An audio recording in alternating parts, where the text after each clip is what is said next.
대통령이 9월 21일 군 동원령을 전격 발표했는데요. 러시아가 군 동원령을 발동한 건 소련 시절인 2차 세계대전 이후 처음입니다.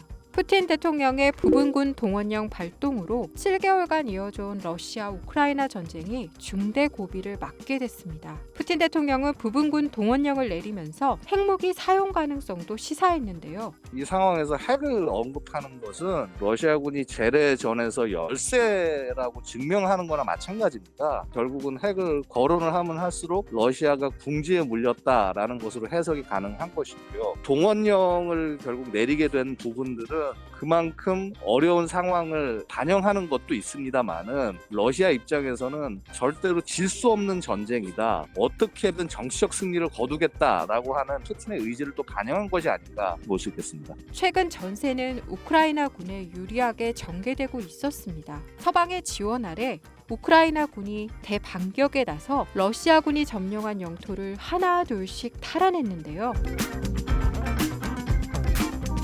벼랑 끝에 몰린 푸틴 대통령이 다가오는 겨울에 승부수를 던질 것이라는 분석도 나오고 있습니다. 겨울 전쟁이라고 해서 이게 과연 러시아만 유리할까요? 우크라이나도 같은 조건이거든요. 우크라이나도 과거에 구소련 연방이었고 2차 세계대전 때의 겨울 전쟁들은 우크라이나도 같이 겪었던 전쟁들이에요. 같은 경험을 가지고 있는 두 군대가 지금 싸우고 있는 게 우크라이나하고 러시아의 상황이거든요. 물론 러시아가 겨울 전쟁으로 넘어가면 조금 더 작전이 용이해지는 측면이 있습니다. 하지만 그 작전이 용이해진다는 주요 가정사항 중에 하나는 러시아의 전차가 운용하기가 쉬워진다. 러시아의 기갑과 기계화 전력을 운용하기가 쉬워진다라는 조건 때문에 겨울 전쟁들을 많이들 이야기를 하시지만 현실적으로 올 한 해 동안 러시아에 누적된 기갑 기계화 전력의 피해 규모가 너무 크기 때문에 겨울에 반격이라던가 이런 공세 작전을 진행하기 위한 전력을 투입할 여건이 과연 러시아가 되느냐가 퀘션 마크인 상태거든요. 전차의 상당 부분이 이번에 우크라이나 전역을 수행을 하는 과정에서 손실을 입었고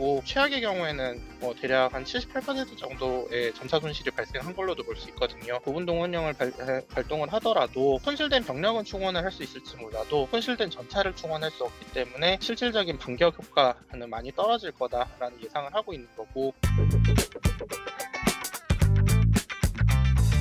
역사적으로 러시아는 겨울에 전쟁을 여러 차례 치렀는데요.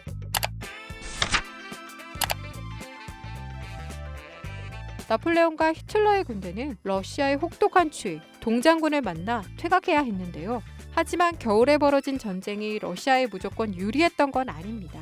겨울 전쟁으로 불리는 소련의 핀란드 침공이 대표적인 사례인데요. 1939년 11월 30일 소련은 40만 명의 대군과 탱크 2,500대를 동원해 당시 인구 약 350만 명의 핀란드를 침공했는데요. 소련의 승리가 시간 문제로 보였지만 핀란드는 겨우내 버텨냈고 이듬해인 1940년 3월 휴전협정을 맺었습니다.